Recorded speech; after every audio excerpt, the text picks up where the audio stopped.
Hi, I'm Dr. Barbara Howard, President of CHADIS. I'm here to show you how CHADIS can help community health centers.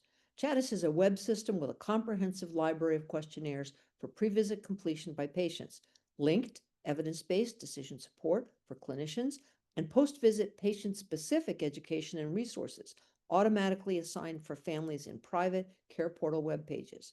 CHADIS is an innovation that solves the problems of providing comprehensive evidence-based primary care for all patients, regardless of means, language preference, or location, while also providing secure data sharing for collaborative behavioral health care and reduced burden for medical staff and clinicians through automating manual processes, including the pre-visit screening process, visit documentation, and also has support for shared decision-making.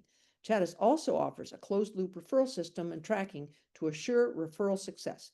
Use of CHADIS's evidence-based questionnaires and evidence-based care pathways has been shown to improve equitable rates of detection of problems in children and adults, to improve outcomes for chronic conditions, as well as social drivers of health, to decrease staff time and costs for office processes, and to add income.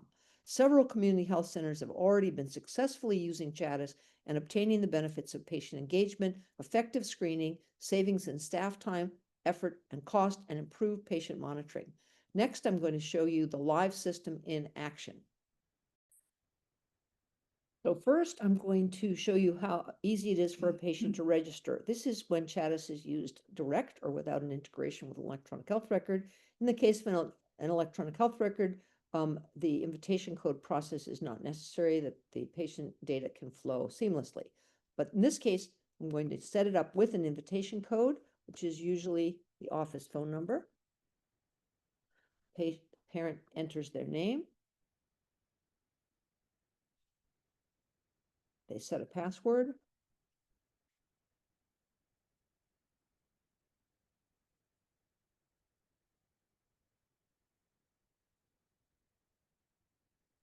And indicates that they've read the terms.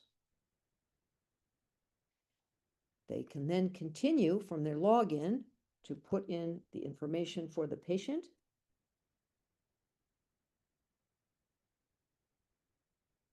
In this case, it'll be a 2-year-old, a 6-year-old, I mean,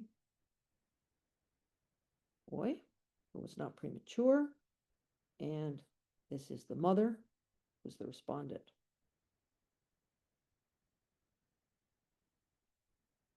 Too far in the future, yes, I guess so.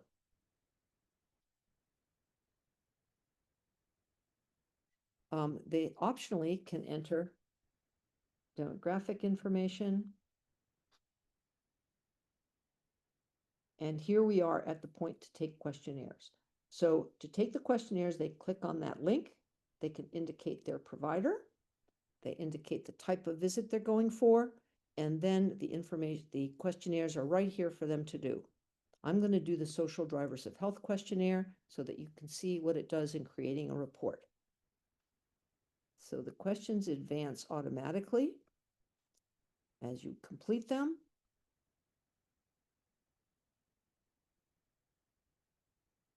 I'm going to give this patient only a few problems.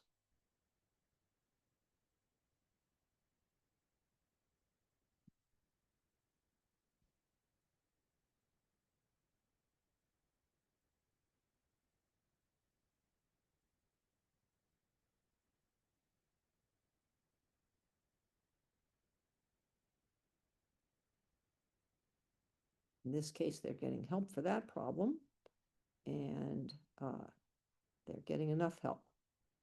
But there's domestic violence going on. They've been threatened and shoved, threatening to be hurt. They have a lot of contact with the partner. It's affecting their sleep, their nerves, their work, their child care, kids at home. And they're not getting help for this problem, but they don't want help either, which is not uncommon. So here are the reasons, the barriers for not doing that. My partner might get mad and make things worse. And they get a second choice. Well, actually, I also love my partner. That's also common. So what kind of help would they be willing to do? Well, they might be willing to talk to you or other family members or someone in a religious institution. And then it asks them other screening questions about alcohol and drugs, about places to live. I've been worried about that. Family situation, we have a steady place to live. This is the concrete needs. We're not having trouble paying for bills. We're getting transportation. All of these results, if they were positive, would also help them get resources in their care portal.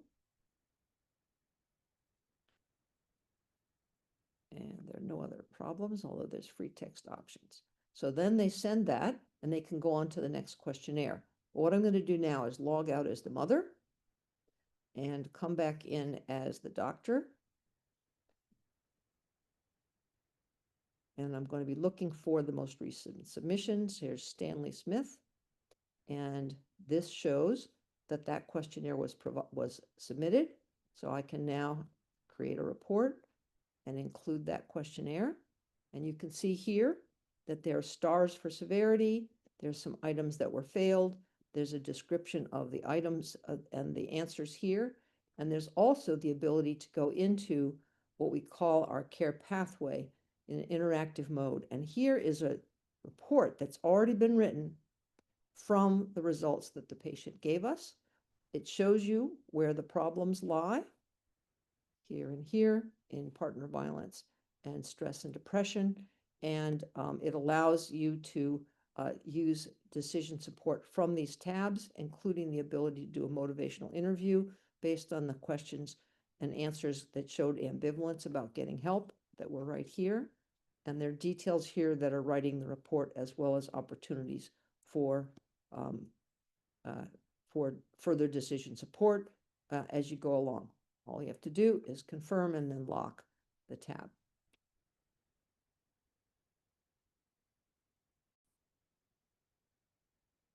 Finally, I'm going to show you how the parent can see the care portal and resources. You see that there's new resources. There are two there. We go in here. We can see on the resource tab a safety plan for victims of violence and the information about the House of Ruth. This is private to this patient, and local resources can be added. In the case of an integration with electronic health records, the results I showed you earlier for the clinician would all flow into the electronic health record. Thanks. I'll look forward to any questions by email.